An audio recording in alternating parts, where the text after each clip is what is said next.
दोस्तों, क्या आप कभी नहीं जागेगा चंद्रयान का विक्रम लैंडर। दोस्तों, जब से चंद्रयान 3 को 4 सितंबर के दिन वैज्ञानिकों ने स्लीप मोड में डाला था, तब से लोगों के जहन में ये सवाल उठ रहा है कि क्या अब चंद्रयान 3 अब कभी नहीं जागेगा। क्या चंद्रयान 3 चांद पर पानी की खोज नहीं कर पाएगा। क्या चंद्रयान 3 का प्रज्ञान रोवर और विक्रम लैंडर हार मान चुके हैं। आपके मन में उठ रहे सभी सवालों के जवाब हम आपको इस वीडियो में देने वाले हैं। लेकिन आज हम आपके सामने हाजिर हुए हैं एक और नई वीडियो के साथ, और साथ ही इस वीडियो में हम आपको कुछ नया भी बताने वाले हैं। सभी सवालों के जवाब जानने के लिए वीडियो के आखिर तक ज़रूर बने रहे। दोस्तों, चांद पर चंद्रयान 3 का प्रज्ञान रोवर और विक्रम लैंडर इस समय गहरी नींद में सो रहे हैं। इसरो के वैज्ञानिकों ने 4 सितंबर के दिन चंद्रयान 3 के विक्रम लैंडर को स्लीप मोड में डाल दिया था, और उसके कुछ घंटे के बाद प्रज्ञान रोवर भी काम करने के बाद विक्रम लैंडर के बगल में सो गया था। क्योंकि चांद के दक्षिणी ध्रुव पर धूप थोड़ी कम पड़ती है, इसलिए चांद के दक्षिणी ध्रुव की रात काफ़ी ज़्यादा खतरनाक और अंधेरे से भरी होती है। और हमारा विक्रम लैंडर प्रज्ञान रोवर के साथ में चांद के इस जगह पर सो रहा है, और इस समय दोनों इतने ज़्यादा अंधेरे में है कि अगर कैमरों द्वारा देखा जाए तो दिखाई नहीं दे सकते।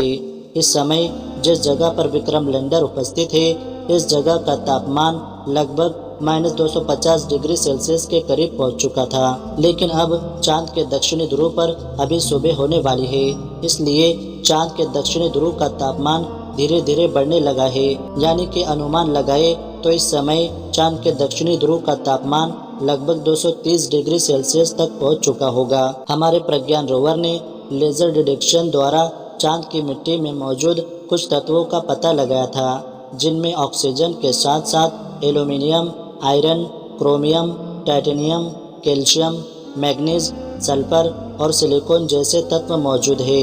और विक्रम लैंडर में लगे इंस्ट्रूमेंट के द्वारा सूरज के किरणों की प्लाज्मा रेडिएशन के बारे में भी पता लगाकर हमारे इसरो के वैज्ञानिकों तक जानकारी भेजी गई थी। जैसा कि आपको पता होगा कि चंद्रयान 3 को चांद पर 14 दिनों तक काम करने के लिए भेजा गया था, लेकिन फिर भी हमारे चंद्रयान 3 ने चांद पर केवल 10 दिनों तक ही काम किया था। चंद्रयान 3 ने चांद की सतह पर 23 अगस्त के दिन शाम को करीब 6 बजे लैंडिंग किया था, और चंद्रयान 3 ने चांद के दक्षिणी ध्रुव पर लैंडिंग करके इतिहास के पन्नों में अपना नाम दर्ज कर लिया।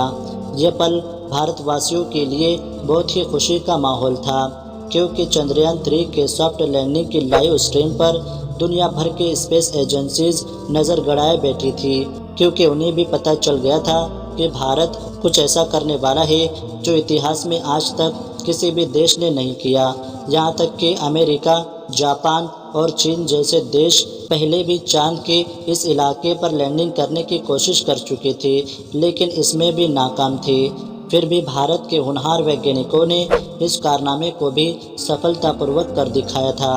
23 अगस्त को लैंडिंग करने के बाद प्रज्ञान रोवर और विक्रम लैंडर ने 2 सितंबर तक चांद पर एक्सपेरिमेंट किया था, और प्रज्ञान रोवर के द्वारा 4 सितंबर के दिन इसे स्लीप मोड में डाल दिया गया था। जिस समय चांद पर ये दोनों गहरी नींद में सो रहे थे, उसी समय चांद की कड़कती ठंड में इनके इंस्ट्रूमेंट का काम कर पाना नामुमकिन था। इसलिए वैज्ञानिकों ने उनके सारे इंस्ट्रूमेंट को बंद कर दिया था, ताकि वो सुरक्षित बने रहे और दोबारा से सुबह होने पर उनको फिर से चलाया जा सके। लेकिन -250 डिग्री सेल्सियस की ठंडी को झेल पाना इतना भी आसान नहीं होता। अगर इतने ज़्यादा ठंड में हम अपने मोबाइल फ़ोन को रख दें तो हमारा मोबाइल फ़ोन शायद ही दोबारा काम कर पाए, और इसके बैटरी तो बिल्कुल पूरी तरह ख़राब हो जाएगी। दोस्तों, लोगों के मन में ये सवाल उठ रहा है कि क्या विक्रम लैंडर और प्रज्ञान रोवर के साथ भी ऐसा ही हुआ होगा। तो इसके लिए हम आपको बता दें कि वैज्ञानिकों को इसके बारे में पहले से जानकारी थी, इसलिए उन्होंने इसका निर्माण करते समय इसमें काफ़ी ज़्यादा इंसुलेटर पदार्थ का इस्तेमाल किया था, जिससे कि चांद की कड़कती ठंड में भी ये दोनों आसानी से सुरक्षित रहे। इसकी बैटरी को भी बचाने के लिए कार्बन जैसे मिश्रित धातु से बनी इंसुलेटर का इस्तेमाल किया गया था, जिससे कि टेम्परेचर का बहुत ज़्यादा प्रभाव बैटरी पर ना पड़े।